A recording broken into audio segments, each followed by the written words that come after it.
It has been 26 years since the New York Knicks last made the NBA Finals. I've ever only been alive for one Knicks Finals in my lifetime. Obviously, you can tell where my fandom belongs.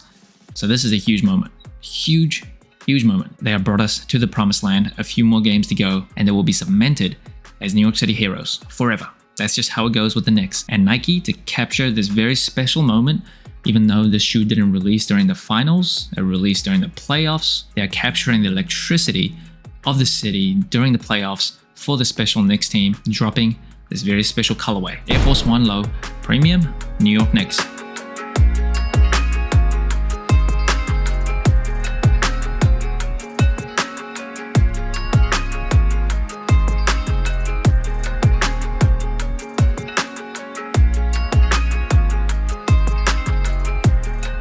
And this shoe first dropped on May 10th for $130, right in the thick of the playoffs. And originally it was exclusive to the new retail location in Soho in New York City. And then I believe there was like a food truck where Jim Jones was involved as well. He's from New York City, where they were selling this pair. Honestly, can't remember if it ever dropped on sneakers, but this is a pretty hard to get, pretty exclusive New York City colorway on the Air Force Ones. I, as a Knicks fan, had to get it. And first impressions of the shoe, 10 out of 10, review over. How can I not be biased? This is obviously for a certain type of fan.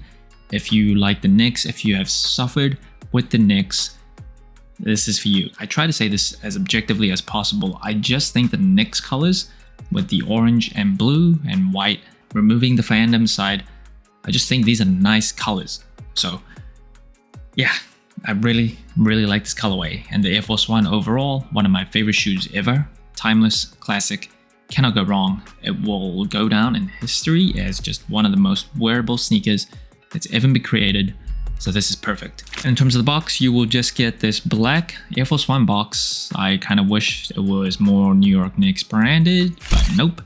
And inside, you just get regular paper. And the materials on the shoe, it is completely leather, and the leather here, unlike those general release Air Force 1s, this is a premium Air Force 1, and it does feel good. It is not like plasticky and thin and not good to the touch.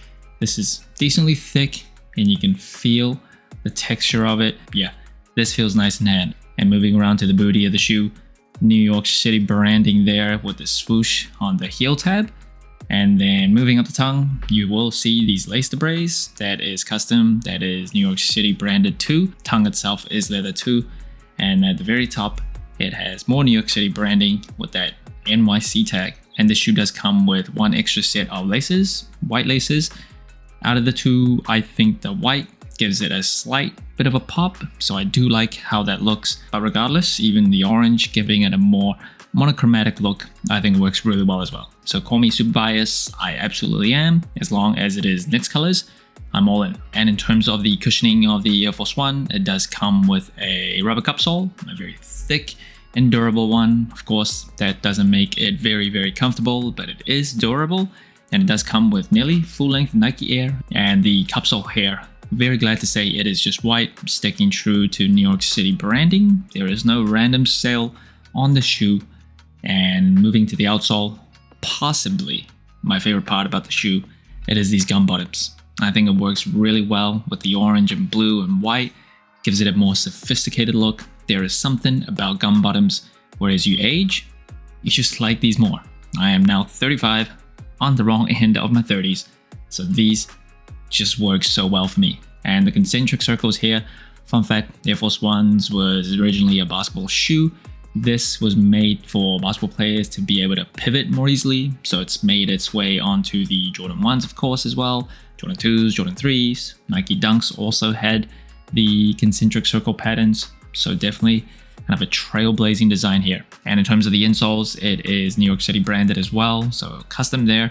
It is not a polyurethane insole, so that's what I would have preferred. Most of your feet, the more you wear it, but no.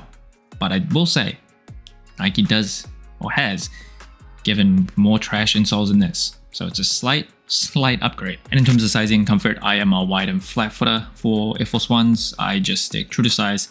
Fits me pretty well. If you don't have wide feet, you may even be able to go down half a size Even for my fat feet, there is a little bit of wiggle room, but if I went down half a size, I think the arch area, because I don't have any arches, I think this would just hurt a little bit much. Overall comfort wise, the Air Force Ones are just not the most comfortable shoe. Sometimes when it comes with like really nice, exceptional insoles, it can feel pretty good, or at least an improvement. But the insoles here, I don't think it's like the best quality or anything. So still pretty flat to the ground, very heavy, over a pound, and it just feels kind of brickish. It is not the worst. I think casually for like day-to-day use, it could do well, but if you're like on your feet all day, every day, I probably wouldn't recommend these. I will say I just wear Air Force Ones to the gym. The flatness, even though it's still not very close to the ground, the flatness actually helps a little bit. And that brings the total sole score of the Air Force One Low New York Knicks to 37.5 out of 50. A pretty good score compared to other special releases. Now first, it is colorway. It's really impossible to be like completely objective when it comes to a colorway because everyone likes different colors, everyone likes different color blocking. Knicks fan, this is a 10 out of 10. That's all I have to say. And in terms of the materials, definitely elevated, definitely better than a regular Air Force One. I do like the leather on here, it's decently thick, but it still feels kind of soft.